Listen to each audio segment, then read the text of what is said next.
Once upon a time, there was a miller who was poor, but he had a beautiful daughter.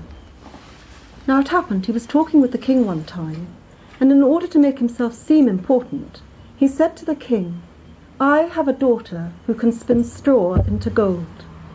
"That is an art that pleases me," the king replied. "If your daughter is as talented as you say, then bring her to my castle tomorrow, and I'll put her to a test."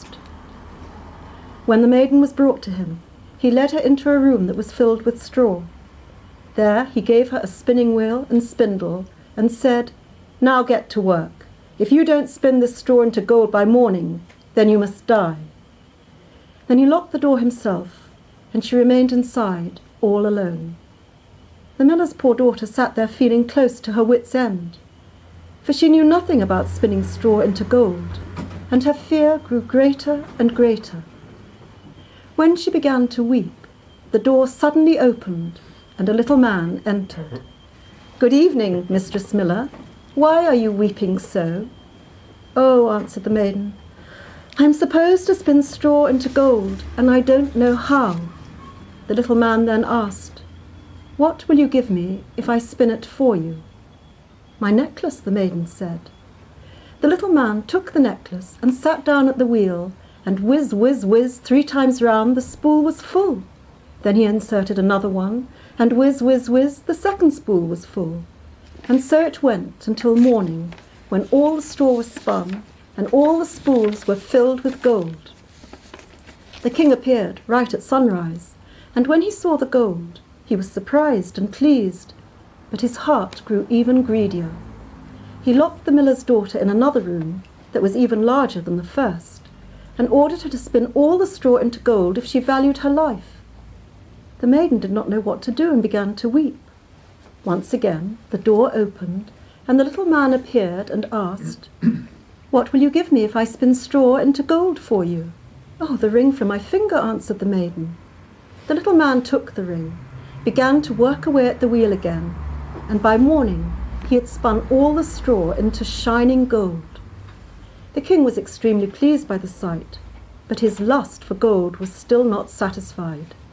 So he had the miller's daughter brought into an even larger room filled with straw, and said to her, "You must spin all this into gold tonight. If you succeed, you shall become my wife." To himself he thought, "Even though she's just a miller's daughter, I'll never find a richer woman anywhere in the world." When the maiden was alone, the little man came again for a 3rd time and asked, "What will you give me if I spin the straw into gold once more?" "I have nothing left to give," answered the maiden. "Then promise me your first child when you become queen." "Who knows whether it will ever come to that?" thought the miller's daughter.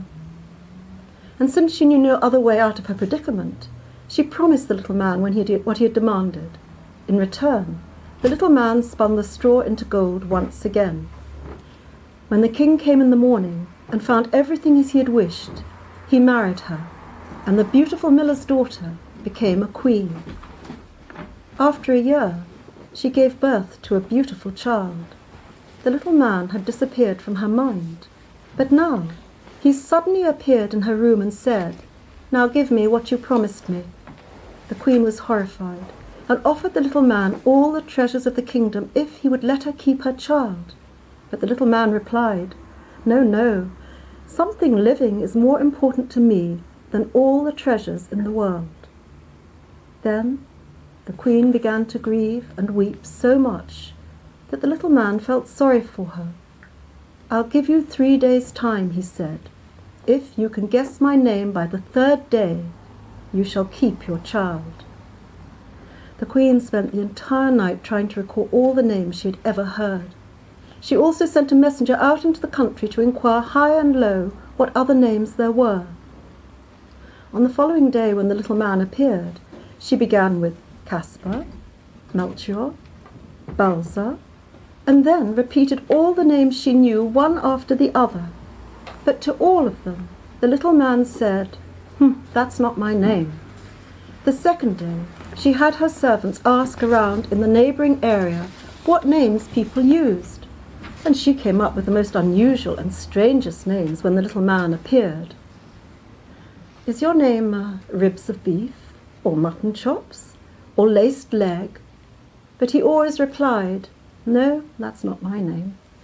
On the third day the messenger returned and reported, "I couldn't find a single new name, but as I was climbing a high mountain at the edge of the forest, where the fox and the hare say good night to each other, I saw a small cottage, and in front of the cottage was a fire, and around the fire danced a ridiculous little man who was hopping on one leg and screeching, 'Today I'll brew, tomorrow I'll bake, soon I'll have the Queen's namesake. Oh, how hard it is to play my game, for Rumpelstiltskin is my name.'" You can imagine how happy the Queen was when she heard the name. And as soon as the little man entered and asked, "What's my name, Your Highness?" she responded first by guessing. "Is your name Kunz?" "No." "Is your name Heinz?" "No." "Can your name be Rumpelstiltskin?" "The devil told you! The devil told you!" the little man screamed, and he stamped so ferociously with his right foot that his leg went deep into the ground up to his waist. Then he grabbed the other foot angrily with both hands and ripped himself in two.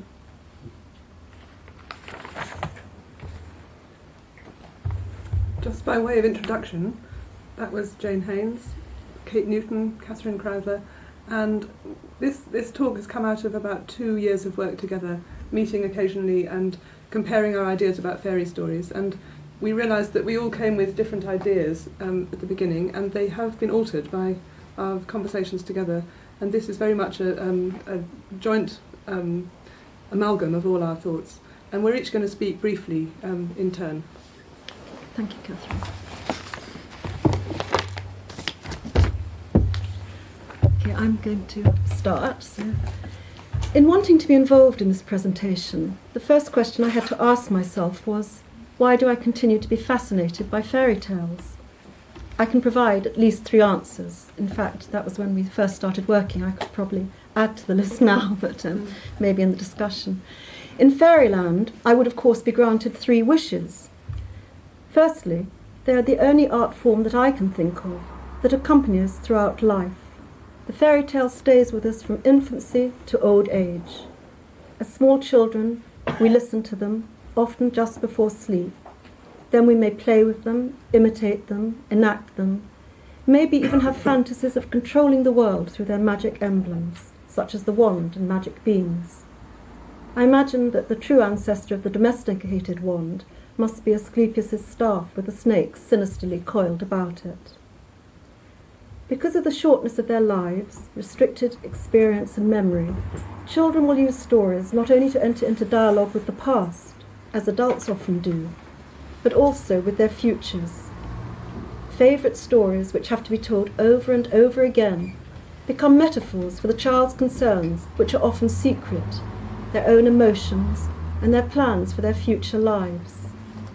The child may experience joy, misery, or reassurance that the story tells in a disguised form, something that the child recognises to be deeply true of his own life and experience. The art critic John Berger writes of the psychic complexity of such an experience, quote, "If you remember listening to stories as a child, you will remember the pleasure of hearing a story repeated many times, and you will remember that while you were listening, you became 3 people. There is an incredible fusion.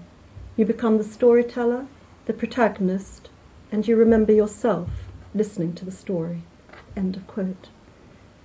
With the passing of years, the relatively innocent listener inevitably becomes the more experienced teller of the story, whose initial wonder may have changed to irony. Yet adult listeners may continue to be reminded of their own internal child, who remains less sophisticated and more imaginative than the social persona that they may have constructed over the years. Fortunately or unfortunately, at some time almost every child seems to structure their life according to a fairy tale motive, and not only children, as adults we do that too. Sometimes this may represent a psychic defense against the realities of their environment and social experiences. Often it is the men and women who become dissatisfied with the fairy tale stereotypes and schemes who subsequently enter our consulting rooms to wrestle with the construction and reconstruction of their own personal narrative into more meaningful and self-coherent and responsible forms.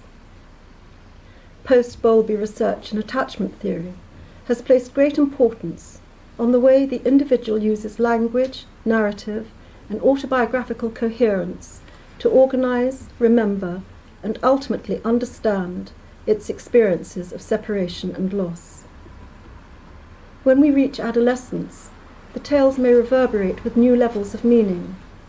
How many daughters, as they've experimented, perhaps through the use of makeup and hair colour with their reflections in the mirror, have not experienced their critical and perhaps envious mothers as cruel as the jealous queen in Snow White? Whenever a new baby is about to be born, what parent has not wished to dialogue with those fairies who were so busy choosing gifts for Sleeping Beauty, even if it is only to ask for the gift of a perfect human form, replete with 10 tiny fingers and toes? If only is not only a recurring leitmotif of fairy tale idiom, it is also a recurring theme of the human condition. Indeed, the forgotten fairies, the unwanted guests, the damaged or dumb ancestor, all have ghosts who lurk in the nursery as the visitors from the unremembered parental past. Fairy tales may be a principal resource for the earliest development of our narrative and hermeneutic skills. They provide us with what may be the first example of the symbolic power of the word. They also introduce infants, if they are fortunate enough to live in a good enough environment, where premature experiences of death, abandonment, and abuse have not impinged, to crucial philosophical concepts of life and death, abandonment and cruelty, that do not usually enter into the protected and predominantly privileged nursery world of European 20th century childhood. From the moment that we are able to enjoy and follow a narrative, which usually occurs somewhere between 2 and 4, fairy tales demonstrate the power of the symbolic image and our need to interpret and make sense of what we hear. They provide us with the opportunities for discovering there is a world outside the familiar one of our own limited domestic experience. For example, the world of the forest. And Catherine's going to be looking at that in much greater detail. The forest, in earlier centuries, as well as having a symbolic meaning, presented a concrete example of the physical struggle for survival against the harshness of the elements. Today, when most children have only seen a wolf in captivity, the forest is primarily meaningful in symbolic terms as unfamiliar and unconscious, dangerous terrain. Perhaps contemporary equivalents are the derelict urban wastelands that residents of housing estates are afraid to walk through in the dark, even dark, unlit streets. I think it's also important not to idealise the childhood memory of fairy tales, because they can also be extremely disturbing to a child, particularly when not mediated by the comfort of an adult. And I wanted to compare the experience I had with my grandson of something that's just been written about, a book review of Leila Berg's new book, which is reviewed in the London Review of Books. And Leila Berg, I don't know if people know her, but she was, she's written a lot of stories for children, and she's also written on childhood. And she's just published her own autobiography, which is called, I haven't read it, it's called Flicker Book, and I don't know, some of you may remember the Flicker books that were used to teach reading schemes. But this was my experience with my grandson, and then I'll read you her experience. Not long ago, I had the exciting experience of introducing my 3-year-old grandson to fairy tales, and was also able to observe the development of his interpretive skills. I was reading him the story of Snow White. This was the first story, probably, that he'd heard, the first fairy story. And when I read the words, "And the jealous queen said, 'Take Snow White into the forest and kill her,' my grandson interrupted me and said, 'But isn't the queen her mummy?' And I said, 'Yes.' And he said, 'But if she is the mummy, why did she want to send Snow White into the forest and kill her? What does it mean?' I could see that he could not relate the action kill, which in itself, although not unknown, was unfamiliar, yet immediately identified as dangerous, with the image of his mother. Then he looked at the illustrations to help him. And he sat scrutinising the picture, and first of all he said to me as he looked at the unfamiliar image of a pillar of burning fire. For some reason the illustration had the Queen looking into the mirror with this great pillar of burning fire. And he said, "Is it because of the fire that the mummy wants to kill her?" Then his attention rested on another unfamiliar image, the huntsman's plumed hat, and he said, "Is it because of those feathers that she wants to kill her?" I felt that I'd been caught unprepared, and fumbled and stumbled with answers that tried to diminish, almost to get rid of, the Queen's cruelty, and to make mothers good again. When I came down again the following week to see my grandson, I used to see him once a week at that time, he asked me to read the story again. When we got to the passage between the Queen and the huntsman, I subtly changed it by saying the Queen told the huntsman to take Snow White into the forest and harm her. My grandson jumped up indignantly and shouted, "Not harm, she wants to kill her." And at the same time he began somewhat manically to charge from one sofa to the other sofa, attacking the sofas. So he'd had the experience, a very painful experience, but it had been mediated by my being next to him. Leila Berg clearly didn't have that experience, and this is in Hilary Mantel's review, as I say, of Flicker book, and this is Leila Berg writing. And she's referring to Hansel and Gretel. "I don't want to see the story of Hansel and Gretel. I never have wanted to see it, ever since I've been little. How can a father take his 2 children into a dangerous wood and leave them there? On purpose? Forever? How can they make that into a book and just leave it lying around for anyone to see suddenly?" And presumably she picked it up, and the first time she saw it she read it to herself without an adult. She was a very precocious small child. And Hilary Mantel's response to that is, well, just a small part of her response, it is the suddenly that is important, the idea of a shock delivered to whatever myth one has cultivated about the world. And I think this is what fairy stories very often do. They break into a myth that one has cultivated about the world, and the myth you've cultivated, of course, very much depends upon personal, social and environmental circumstances. But I think it's worth juxtaposing those two. So, to get on to my second reason, which is that the power of the image is communicated by the word, because the power of the word is something that we as analysts have to take very seriously, and we need to be vigilant that we don't abuse its power in our consulting rooms, the authority of the word, of the analyst's interpretation. Originally, the fairy tales were transmitted to large groups of people via the oral tradition of storytelling, about which I will say some more later. Many of these archetypal narrative experiences and symbolic images, originally disseminated in this earlier oral tradition, which are now committed to ink in the literary fairy tale genre, have come to play a vital role in our phylogenetic and ontological development. Although the principal anthologizers and architects of the classical literary fairy tale genre have been male, and by that I mean the written down version, this has by no means always been the case. In medieval Europe, fairy tales were often constructed by women who were gathered together day after day to spin cloth, and often made their activity less monotonous, not by only spinning cloth, but also a yarn as they worked. The scholarship of Jack Zipes has gone into a lot of detail about this activity, and to quote from his book, I'm not sure at the moment actually which book it is, I'll have to think about that and come back to it later. In a good part of Europe where spinning was prevalent, peasant women would work in the spinning rooms from morning until evening, and the men and young boys would join them in the evenings, this is a quote, where there might be some singing, games, dancing, eating and storytelling. It was the place where women could demonstrate their skills to win a husband.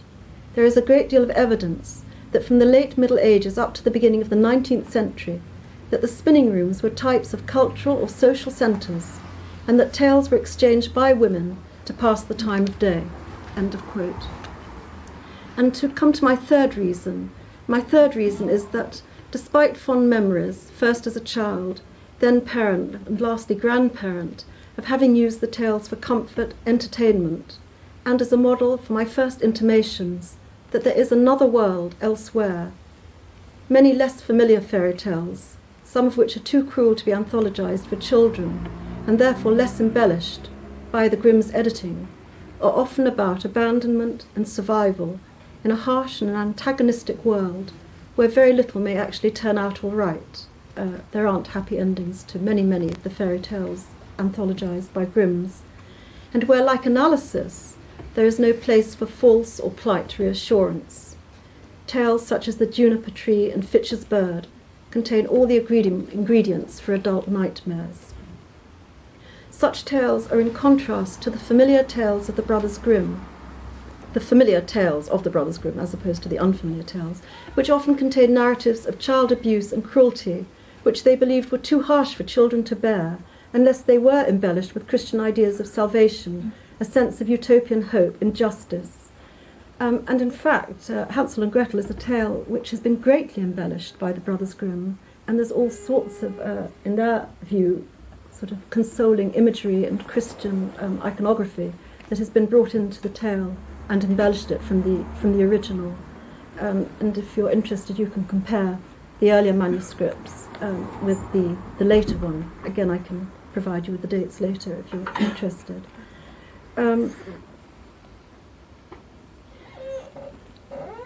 Perhaps we need to unstitch some of those utopian endings and to continue to wrestle with the developmental difficulties that the tales describe, for the task for adult readers may be different.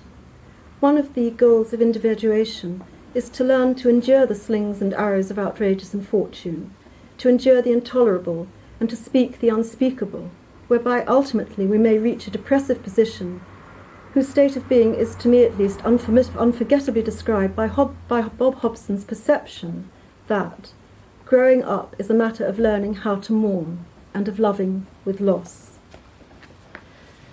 Recent research has challenged and discredited the notion that the Brothers Grimm were simply collectors and archivists of stories that had been handed down in rural communities through the oral tradition.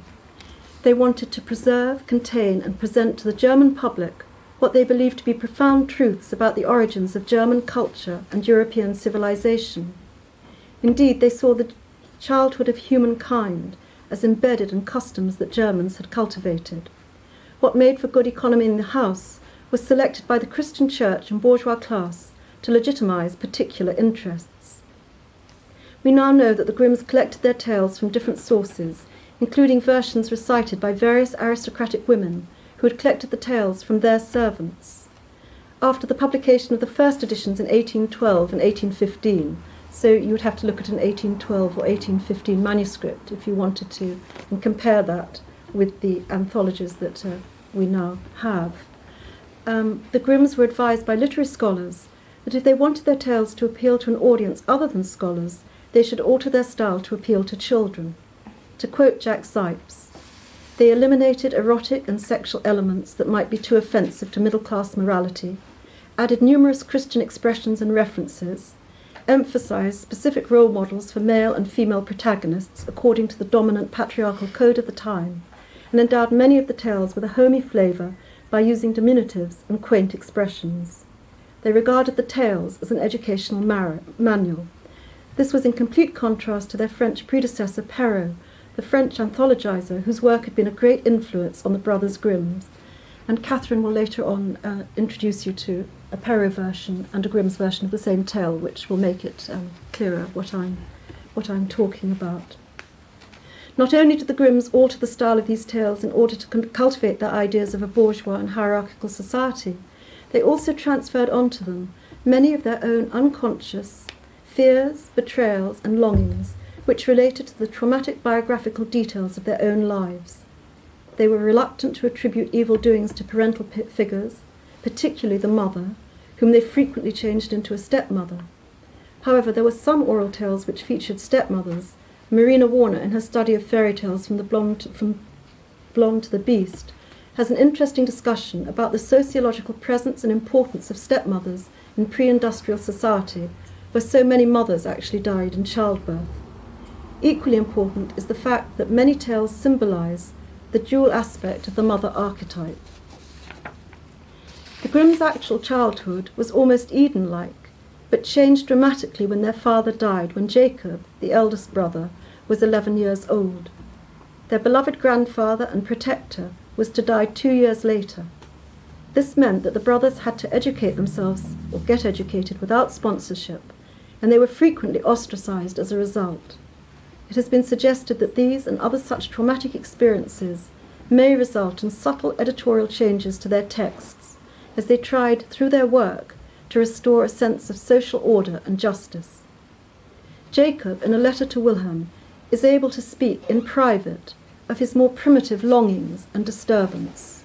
So, quote in his letter, "The only time in which it might be possible for me to allow an idea of the past, an idea of the world of nights, if you will, to blossom anew within us, and to break away from the norms that have restricted us until now, and shall continue to do so, is generally transformed into the forest, in which the wild animals roam about, for example, wolves, with whom one must howl if only to be able to live with them. I believe that I would have been naturally inclined to do this. A constant warning against this, and my drive to be obedient, have fortunately suppressed this inclination." I'd now like to speak, with permission, about one of my patients who had great difficulty to stop howling with psychic pain, and begin through his achievement of a greater sense of personal narrative coherence and a developing capacity for symbolization, to weave a psychic shroud to contain the pain and ambivalence of a mourning process that had occupied most of his analysis. And Kate is going to go on to give some clinical examples of both her and Catherine. And I just wanted to say that, in a way, we've come to the clinical aspect differently, because Kate and Catherine have very much used the existence of a fairy tale as a sort of inspiration for working with and understanding their patients' material. And I haven't actually done that. I haven't used a fairy tale as a sort of amplifying backdrop. I've rather thought about my patient's material in terms of a fairy tale that he was creating, in the sense that his material, whilst both unique and original, also came to have universal meaning, and that he was able to make links, and things that had seemed very black had the opportunity sometimes at least of a little bit of sort of gold flecking in. But he was actually weaving, if you like, his own fairy tale, although that wasn't how we referred to it. So this is an example of that. Tim was in his 40s and had suffered continuous shame as a result of dyslexia. Initially he claimed that he could barely read, but I knew this was not a literal truth, but rather comparative, as measured by his persecutory ideal of perfection, which was related to his internalization of his father's unempathic responses to his son's cognitive developmental difficulties. The father, a university teacher, was described in his obituary, he died during my patient's analysis, as being such a zealous teacher that his students were requested to correct their corrections. So you can imagine what that might be like for a son. At first, the language Tim used to describe emotional affect was bland, without recourse to simile or metaphor. Since adolescence, he had gone to lengths to avoid being with his father, but it was the thought of his inability to confront his father's terminal illness that made him request an analysis. It was a choice between going around the world and coming into analysis. Nevertheless, his resistance was so great that he almost broke it off and set off on this world tour. In the event, Tim was present when his father did die.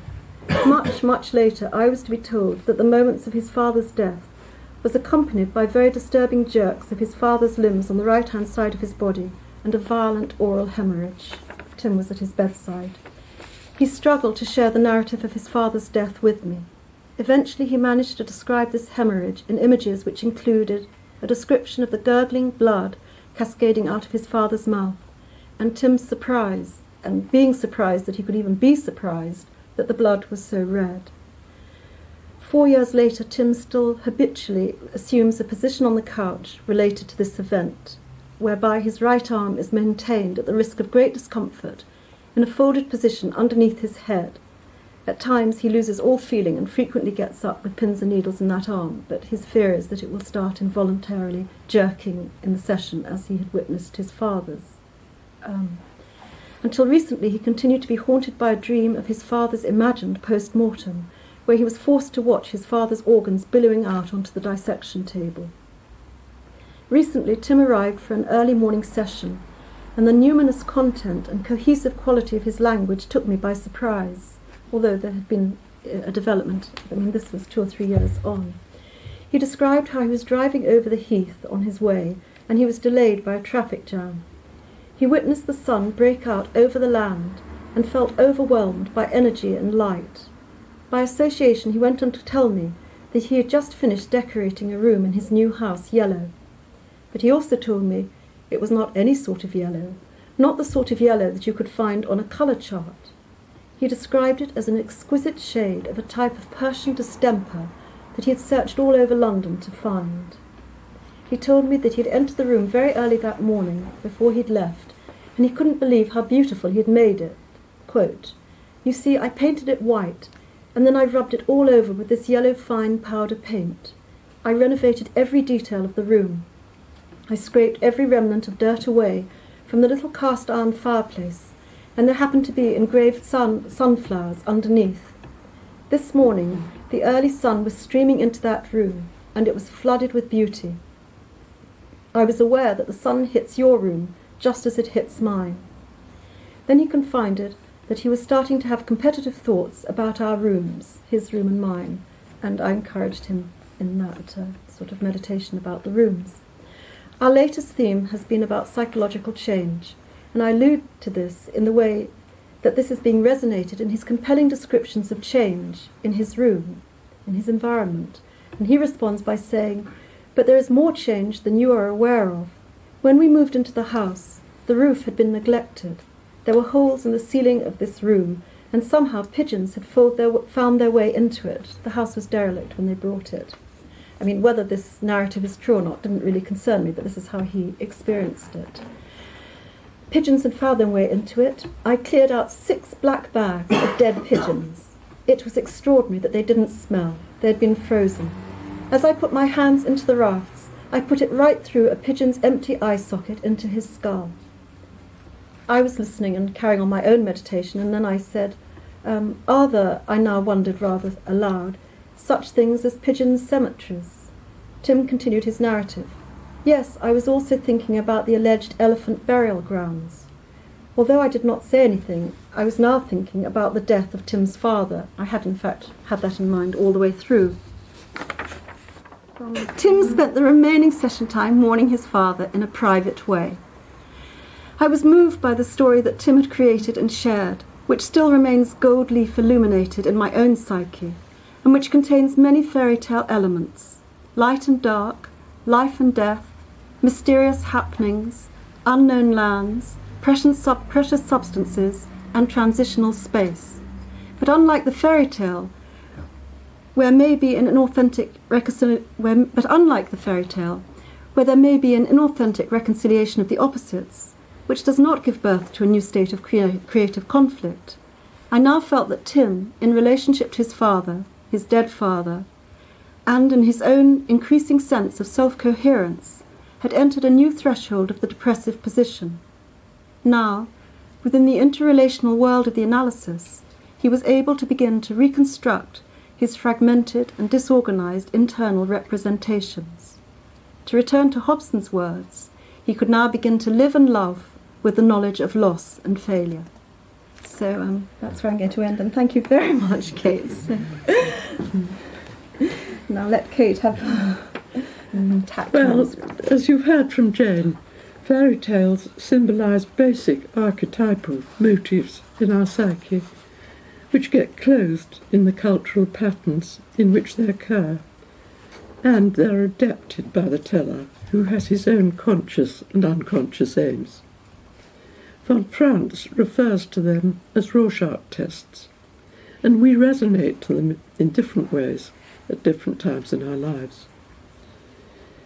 As post-Jungians, we can understand these different levels of response in terms of the individuation process in which we are evolving throughout our lives. Fairy tale personae tend to be two-dimensional, and it is an open question as to what quality of integration has occurred in the protagonists when the tale ends in a new situation. For example, Snow White ends with her marriage to the prince, and the envious queen dancing herself to death in red-hot shoes. The question as to what quality of integration Snow White has achieved in relation to her envious shadow is left unanswered. This raises the issue as to what role fairy tale symbolism plays in our clinical work, when individuation and emotional integration are of central importance.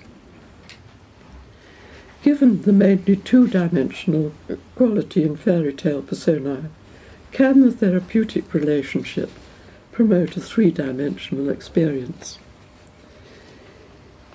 In this context, two matters for the therapeutic relationship seem particularly relevant. The first, Jung's metaphor of the alchemical vase, in which two substances, and here we can think of the patient's unconscious fantasies and the unconscious conscious responses by the analyst, combine to create a third. Or secondly, we can think of Winnicott's hypothesis of transitional space, which can be established in a therapeutic relationship in which intrapsychic dynamics can come into play and be mediated in an interpersonal relationship. Clinically, it would seem that it is the mediating function of the therapeutic relationship which introduces the potential for the two-dimensional quality of the fairy tale imagery to be translated into a three-dimensional personal experience. And I'll give you two examples. The first is a patient of Catherine's, and I'll be giving you her report on the work. Catherine described her patient, whom she calls Anne, as a woman in her 30s, who when she came into analysis was in despair, as she felt that life was passing her by. She came with desperate hopes. Fairly soon she became very disillusioned, extremely scornful and vindictive towards Catherine and other people in her life. And after this phase, she fell almost completely silent in sessions for weeks and eventually months on end.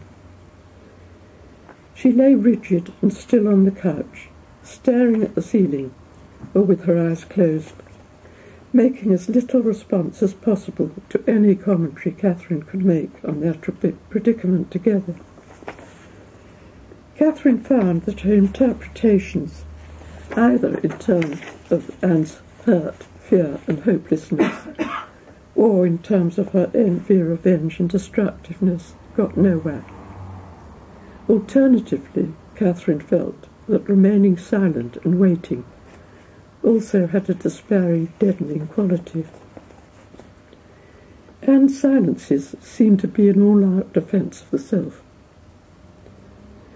After a time, Catherine began to feel paralysed and turned to stone, almost literally petrified, scared of shifting in her chair or clearing her throat, or even breathing audibly.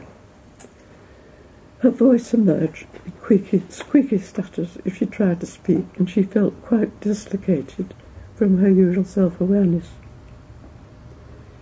Gradually she found that in the silences she could begin to contemplate her own responses. After a while, into her mind consistently came the Sleeping Beauty story. Could you speak up a little bit, Kate? A little bit louder. Tell me if you can't hear at the back. Because eventually she broke the paralysing silence and told Anne she felt that Anne was lying asleep for 100 years like Sleeping Beauty, surrounded by an impenetrable thicket of thorns which almost hid her from all human contact. Unusually, Anne reacted. She jumped and grunted in what seemed like surprise. Then more silence. After a while, Catherine said that she supposed that Anne might not dare to recognise or even wish that Catherine could be the prince who would try to fight his way through her prickly protective brambles to bring her back to life. Although Anne met all this with silence, there was a difference. Instead of lying like a statue, there were signs of restlessness with very small body movements for the rest of that session. Catherine observes at this point that it would not be true to say that she and Anne lived happily ever after this session, but there was a shift in that Anne started to speak. Rather like playing with dream material, the fairy story became the vehicle through which Catherine and Anne managed to communicate with each other about some of the meaning and feeling behind Anne's defensive thicket. She was familiar with the story, but only certain elements became pertinent to her own narrative. In effect, she and Catherine had to evolve their own version of the story to suit Anne's context. Catherine was struck by how much more ready Anne was to see parts of her personality as represented by characters or situations in the story than had ever been possible to recognise or talk about before. It was as if the form of the fairy story, like The Prince's Kiss, had released Catherine and Anne to engage in an imaginative and symbolical communication. Catherine has enlarged on some of the feelings and ideas which were released and discussed over the next months. Given our timing here this afternoon, she has had to use psychological shorthand, which of course she didn't use with Anne. But in shorthand terms, Anne could now acknowledge her sense of being trapped and numbed inside her defensive fortress. The image of all the members of the family and court sleeping alongside the princess came to be seen as her dead or dormant internal objects, inhabiting but not interacting in her inner world. The pricking of her finger was readily able to be understood in terms of her narcissistic wounding, and she could identify with the narcissistic hurt of the 13th wise woman who had been uninvited to the christening feast and then turned her hurt into a deadly envious attack. The disturbance caused by the prince's intrusions in the name of rescue, together with Catherine's disturbing presence, whether she was the 13th wise woman turned wicked witch, or the prince barging into her defended space, made her more aware of her huge fear of emotional interaction, of dreading and hoping for relationship, and the way in which her prickly defensive scorn had warded off acknowledging her need of people and of Catherine's help. So Catherine's example gives us a vivid illustration of the way in which Anne's deeply entrenched defences elicited a powerful response in Catherine, who experienced Anne's pain and despair in a process of projective identification. It was only after she was able to contain her sense of paralysis and dislocation that the image of the Sleeping Beauty surfaced in her. With the metaphor of the alchemical vase, one could say that it was only after the tension between the two alien substances in the transference and countertransference had been mutually experienced and contained by Catherine that an image could emerge which enabled Catherine and Anne to interact in a personal, three-dimensional exchange.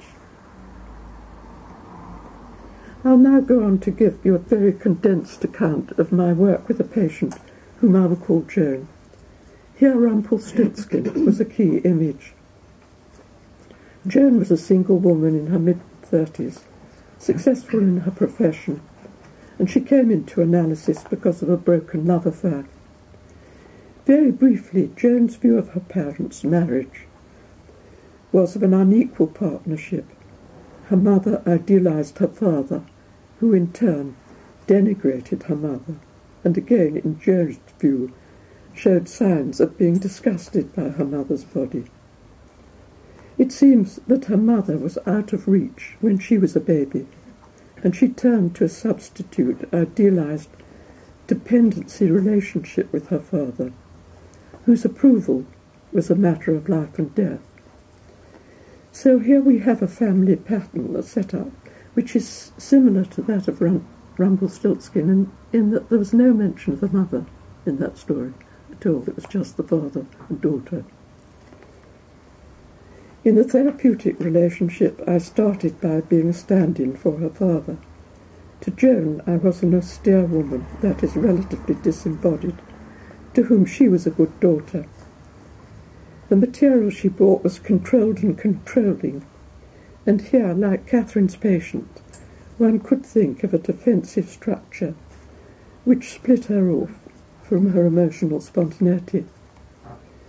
In the counter-transference, I felt, again like Catherine, progressively more frustrated and stuck in a sense of unreality in our exchange. Gradually, Joan became more aware of her own frustration, and one day she bought the image of Rumpelstiltskin. She associated him with a feeling of tension in her body, which began to localize in her pubic area, a penis, which gave her a sense of phallic control, or of being controlled. This body sensation, which for her had its own autonomy, she both resented. She felt controlled by it. On the other hand, what would happen if there was no control? A shift came when she started to have outbursts of rage when I did not live up to her expectations, and thus enable us to have moments of blissful harmony. In these outbursts, she could give full vent to her outrage at my inadequacy. However, for Joan, these outbursts seemed to have their own autonomy, and in the next session, she would be dissociated from them and sink back into resigned good behaviour. However, we could begin to link her rage with Rumpelstiltskin, and began to be able to relate her body tension and penis feelings with her own bottled up rage.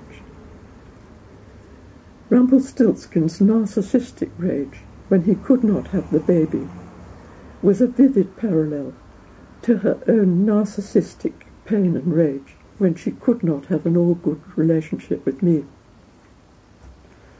Later in our work, she became much freer and able to express her negative feelings in a more personal way, in terms of her disgust with my body, which then led on to shame and disgust with her own body and bodily fantasies. This more personal expression of dislike and hate of the embodied mother me felt an immense risk to her. Between sessions, she experienced panic states in which she felt all the structure which she had relied on to enable her to sustain a coherent sense of identity were crumbling. She felt extreme anxiety as to whether I would survive or be too hurt and throw her out, or again, would she be able to establish herself as an embodied person who could hate as well as love. During this process, there has been a continuing interplay between us with her Rumpelstiltskin image, and this has amplified Rumpelstiltskin's dual function. In relation to her father, King's demand that she should spin straw into gold, that is, be an ideal daughter, Rumpelstiltskin symbolized herself, her defensive self-structure had saved her life by enabling her to win and sustain her father's love and approval, which, as I said, given her dependency need, was a matter of life and death for her. Paradoxically, this same structure was, of course, robbing her of her baby in terms of splitting her off from her bodily and emotional affects. One can understand the challenge to discover Rumpelstiltskin's name in the story as symbolizing the need to establish a conscious position in relation to the defensive processes. We are still in a spiralling process. Joan's defences have loosened. Her aggression has come more into play, and while she can still have panics, there are times when she can experience our relationship surviving, when she can feel a more real rounded person. So I can't give you the fairy tale happy ending and say that Rumpelstiltskin has completely torn himself in two, but his power has diminished. I hope this work, which I have described, has illustrated the ways in which fairy tale motifs and imagery can create the potential to access deep primitive anxieties and defences. Both Anne and Joan resonated to the imagery in the tales in terms of their own inner worlds, and given the intrapsychic and interpersonal interaction in the therapeutic relationship, there was a new potential for integration and a three-dimensional exchange. So, hand over to Catherine. Now it's my turn. In this section we want to think about the extensive rewriting of the oral tales by Perrault and the Grimms, and we wanted to use one very well-known tale, Red Riding Hood, we have an oral tale, the Perrault version and the Grimms version, which I'll read you. And it's worth saying, of course, that in our own times, the Red Riding Hood story has inspired many contemporary images and adaptations, witty advertisements, moral and social satires, musicals, erotic playful stories, feminist revisions. So we recognise that this story's adaptability to so many levels of interpretation and reinterpretation is testimony to the creative life intrinsic to fairy stories. And it provides fertile ground for us to examine the interplay between fairy stories' abiding archetypal themes and the social context which shapes them and reinvents them every few years. Every generation and culture has its own version. We've found Zipes' scholarship very helpful in helping us trace the development of the different versions, and it's through Zipes and other commentators that we've been able to think again about the original psychological interpretations from von Franz from the Jungian tradition and Bettelheim from the Freudian tradition. Both von Franz and Bettelheim believed there was such a thing as a true fairy story, true in inverted commas. Bettelheim distinguishes a fairy story from a cautionary tale or a fable, which merely scares a child into good behaviour. The true fairy story, he says, gains its effect in the child's imagination by virtue of its happy ending, which relieves the child's anxiety and speaks of escape from danger, of recovery and consolation. What is significant and a bit contradictory here is that Bettelheim, on the one hand, regards fairy stories primarily as a didactic tool for adults to promote the moral education of children, while on the other hand, he reveres the stories themselves as in some way naturally expressing children's universal anxieties and preoccupations, using oblique and symbolic images. Because Bettelheim was unaware of much of what we now know about the historical and cultural adaptations, and as we shall see, often quite deliberate modifications, to match the changing moral climates of different eras, Bettelheim's assumption that true fairy tales reveal normative universal childhood fantasies is weakened.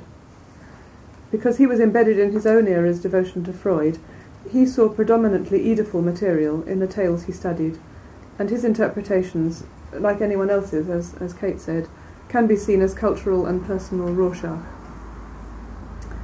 Von Franz was also inclined to idealise the natural wisdom of the folk fairy tale, believing the Grimms and other collectors were tapping into the purity of the archaic oral heritage of our ancestors, and her classical Jungian approach believed that the tales themselves arose unadulterated from the archetypal layers of the collective unconscious.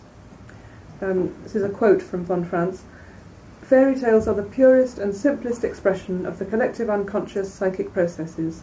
They represent the archetypes in their barest and most concise form." Zipes' research means we must be more sceptical about attempts to attribute primordial psychological truths too directly to fairy story material, which has moved from the oral peasant tale into the more consciously contrived literary genre. He tells us that for a long time, anthropologists, folklorists and historians maintained that the plot of Little Red Riding Hood had been derived from ancient myths about the sunrise and sunset, the red motif, from legends about swallowing, as in Jonah and the whale, and Kronos swallowing his children, or from others about the forces of darkness seeking to engulf Christian goodness. And while parallels can obviously be drawn to these ancient myths, in fact it was Perrault who made the striking addition of the red garment to an oral peasant tale of medieval origin from which he borrowed elements. And versions of that tale, known as the story of Grandmother, were common in southwest France during the 17th century and would have been familiar to Perrault. They are rooted in a hazardous and violent peasant world where children had to be warned against the dangers of the forest, and where not only wolves were a commonplace, but witches and werewolves who personified society's collective projections of evil, were routinely convicted in court of killing children. And it's interesting that wherever oral versions of the Little Red Riding Hood tale have been found by folklorists, they were primarily discovered in those regions where werewolf trials were most common in the 15th, 16th and 17th centuries. Now I'll read you the oral version. This is the nearest that researchers can approximate to an original 17th century oral version. The story of Grandmother. There was a woman who had made some bread. She said to her daughter, "Go carry this hot loaf and a bottle of milk to your granny." So the little girl departed. At the crossway she met Bazoo, the werewolf, who said to her, "Where are you going?" "I'm taking this hot loaf and a bottle of milk to my granny." "What path are you taking?" said the werewolf. "The path of needles or the path of pins?" "The path of needles," the little girl said. "All right then, I'll take the path of pins." The little girl entertained herself by gathering needles. Meanwhile the werewolf arrived at the grandmother's house, killed her, put some of her meat in the cupboard and a bottle of her blood on the shelf. The little girl arrived and knocked at the door.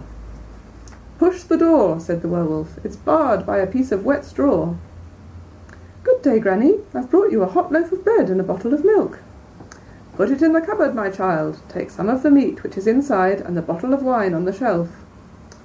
After she had eaten, there was a little cat which said, "Phooey, a slut is she who eats the flesh and drinks the blood of her granny." "Undress yourself, my child," the werewolf said, "and come lie down beside me." "Where should I put my apron?" "Throw it into the fire, my child. You won't be needing it any more." And each time she asked where she should put all her other clothes. The bodice, the dress, the petticoat, and the long stockings, the wolf responded, "Throw them into the fire, my child. You won't be needing them any more." When she laid herself down in the bed, the little girl said, "Oh, Granny, how hairy you are." "The better to keep myself warm, my child." "Oh, Granny, what big nails you have." "The better to scratch me with, my child." "Oh, Granny, what big shoulders you have." "The better to carry the firewood, my child." "Oh, Granny, what big ears you have." "The better to hear you with, my child." "Oh, Granny, what big nostrils you have." "The better to snuff my tobacco with, my child." "Oh, Granny, what a big mouth you have." "The better to eat you with, my child." "Oh, Granny, I've got to go badly. Let me go outside." "Do it in the bed, my child." "Oh, no, Granny, I want to go outside." "All right, but make it quick." The werewolf attached a woolen rope to her foot and let her go outside. When the little girl was outside, she tied the end of the rope to a plum tree in the courtyard. The werewolf became impatient and said, "Are you making a load out there? Are you making a load?" When he realized that nobody was answering him, he jumped out of bed and saw that the little girl had escaped.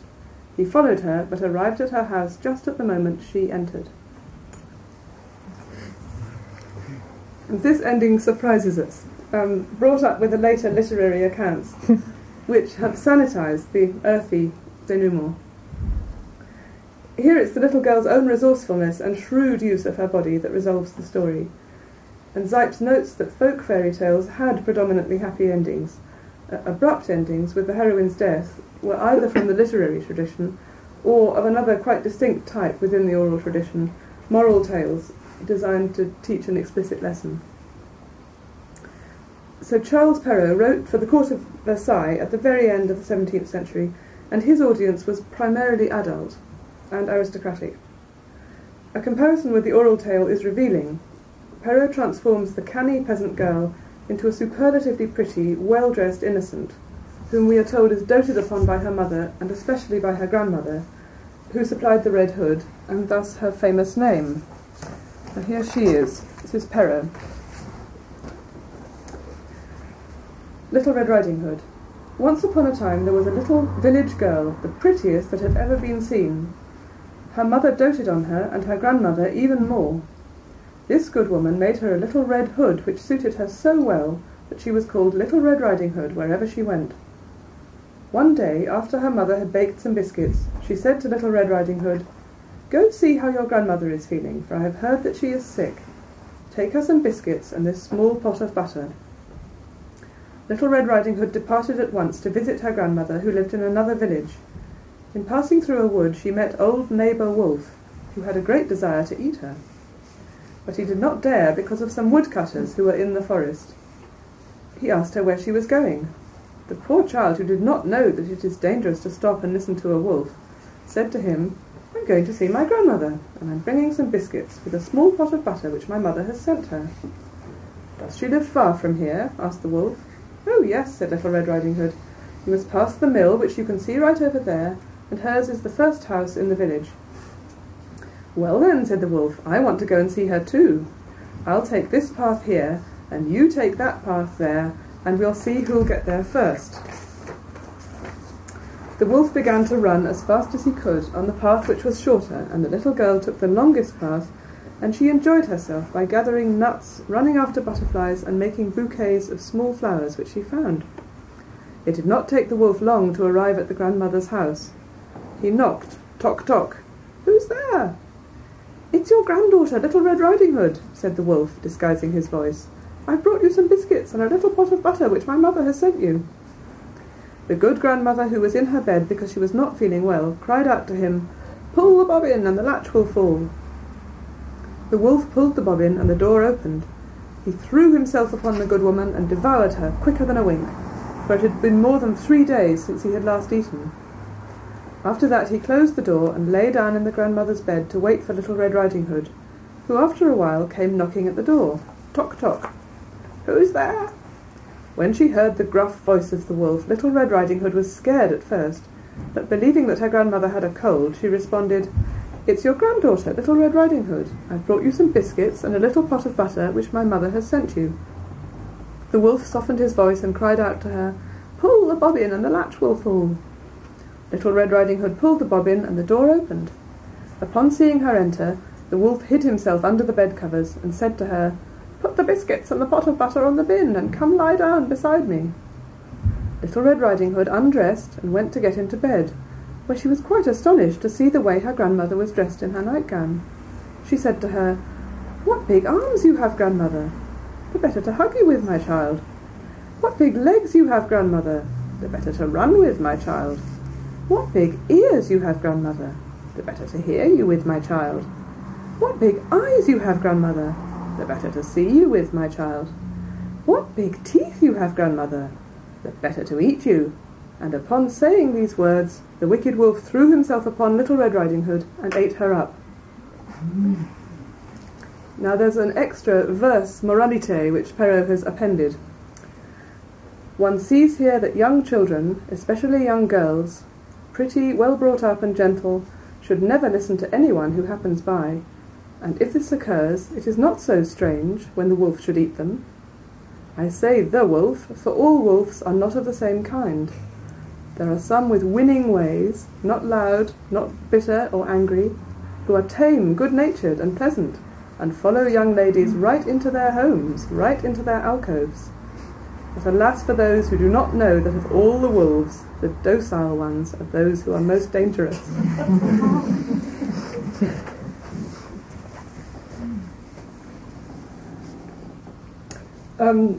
We just want to draw attention to the introduction of some key elements. The seductive red garment. Red is the colour of sin, passion, menstruation, sex, evil. The renaming of the werewolf as Old Neighbour Wolf. The motif of dallying pleasurably off the straight path. Red Riding Hood's violent death, and particularly the explicit moralité.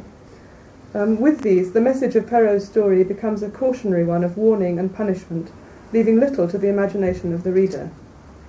The forthright, brave, shrewd peasant girl, who can look after herself, has given way to a refined, courtly view of the young girl as pretty, spoiled, gullible and helpless, who must be admonished to conform to a strict protective code of conduct. The symbolic world of the forest, with its natural and apparently innocent delights of flowers, nuts and butterflies, is portrayed as tempting Red Riding Hood to succumb to the pleasure principle over the reality principle, as Bettelheim would have it. We notice that Perrault has introduced some woodcutters, whose presence in the forest inhibits the wolf's purpose, and provides the story with an image of the protective, virtuous male to counterpoint the wolf's malevolent maleness. Whereas the oral tradition, as Jane described, was dominated by women storytellers, the revisions by both Perrault and the Grimms show a distinctively male influence, which reflects significant changes in cultural attitudes to women, sexual violence and social order.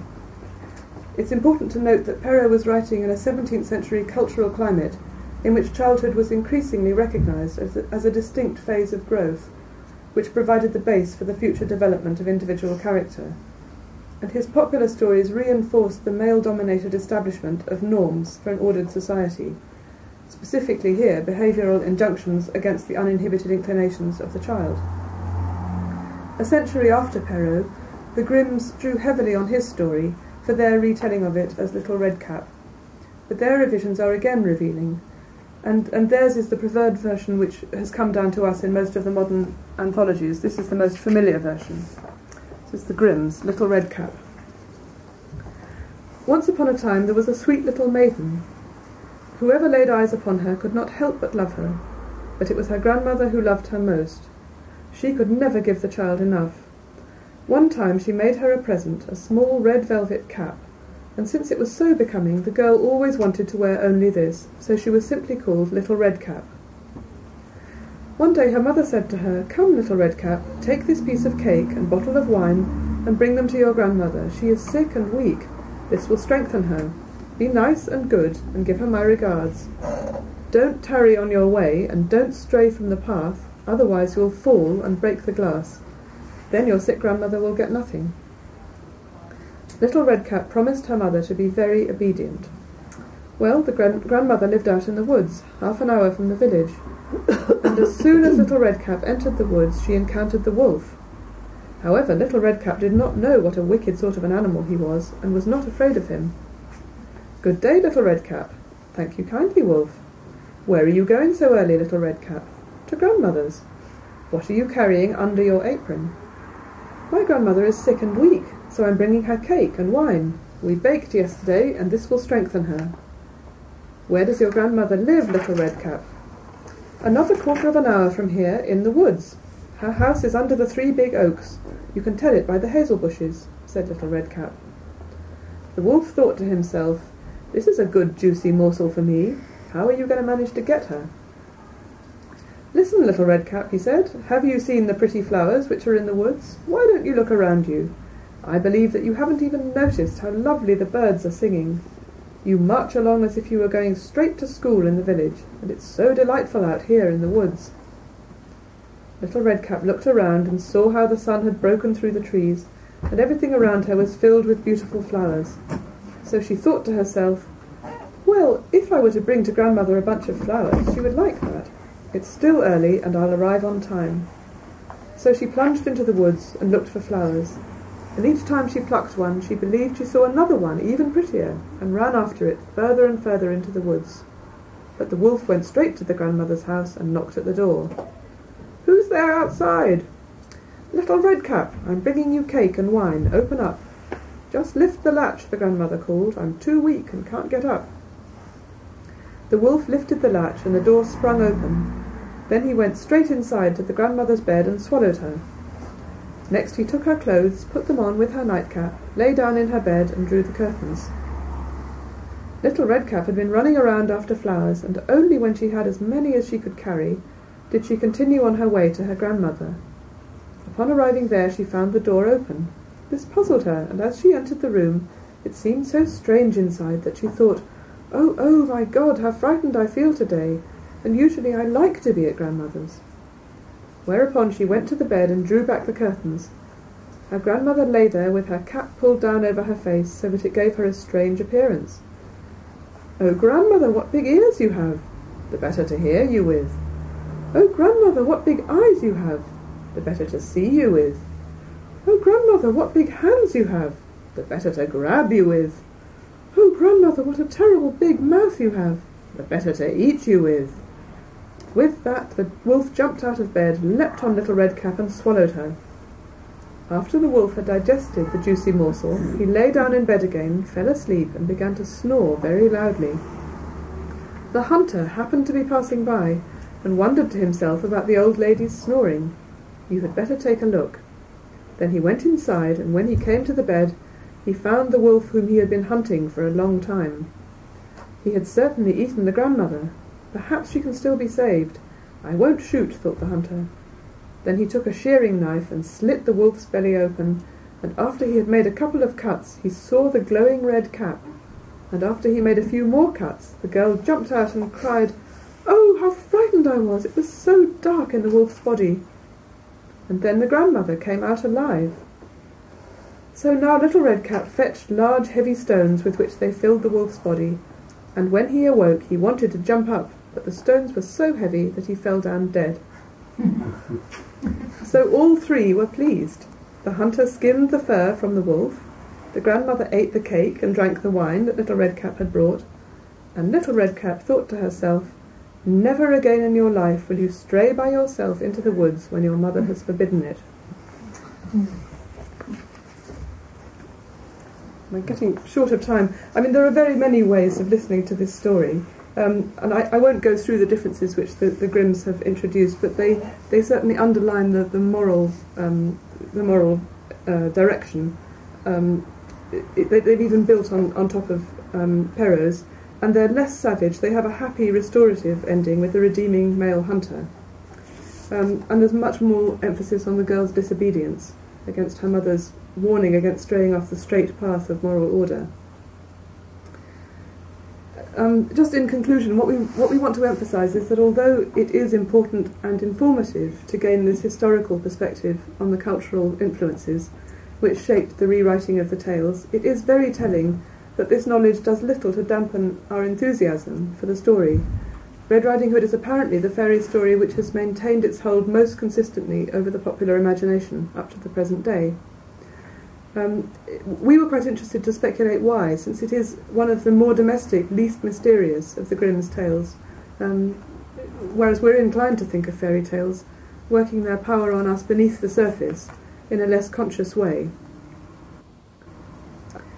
Although it's no longer possible to regard fairy stories, as von Franz did, as pure primitive archetypal form, we do still resonate in all three versions of this story to archetypal layers of meaning.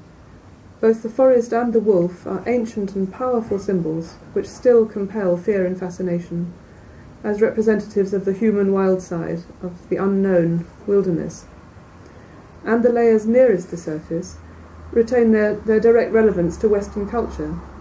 The young girl's psychological conflicts between inner and outer strivings, the ambivalent developmental stage of leaving mother, the mixed excitement and fear of the sexual encounter with the big bad wolf, the violent doing away with the maternal figure, and the entanglement of orality with genital sexuality is present in the devouring scene through all three versions.